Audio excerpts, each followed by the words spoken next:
शाम है धुआं धुआं यही गाना आ रहा है। तो चैनल पे नहीं तो सब्सक्राइब कर लो। हपर हपर वीडियो बना रहे हैं, काहे कि सनराइज होने वाला है, देख लो इधर।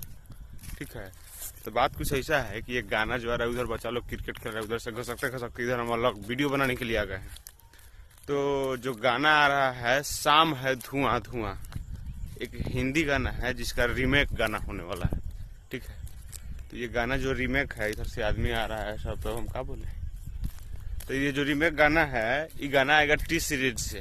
खेसारी लाल और सृष्टि भारती इस गाने को गाए हुए हैं। गाना बहुत ही जबरदस्त हो रहा है, वो लोग देख रहा है और हम लोग उसको देख रहा है। मतलब वो लोग हमको देख रहे हैं, हम उन लोगों को देख रहे हैं। तो बात कुछ ऐसा है कि ये गाना टी सीरीज से आएगा और इस गाने में पारुल यादव काम की हुई है। बहुत झकास वीडियो होने वाला है। तो आप लोग इस वीडियो को शेयर करिए, हमारे जितने भी भाई लोग हैं सभी के पास वीडियो को शेयर करिए और ज़्यादा से ज़्यादा बताइए कि गाना आ रहा है कि शाम है धुआं धुआं, ऐसा ही कुछ गाना है, उसी का रीमेक होने वाला है, टी सीरीज से आ रहा है। तो अपडेट कैसा लगा कमेंट करिए, चैनल पर नहीं तो सब्सक्राइब करके वीडियो को शेयर करिए। हम मिलते हैं नए वीडियो में, तब तक के लिए बाय, जय हिंद, जय भोजपुरी।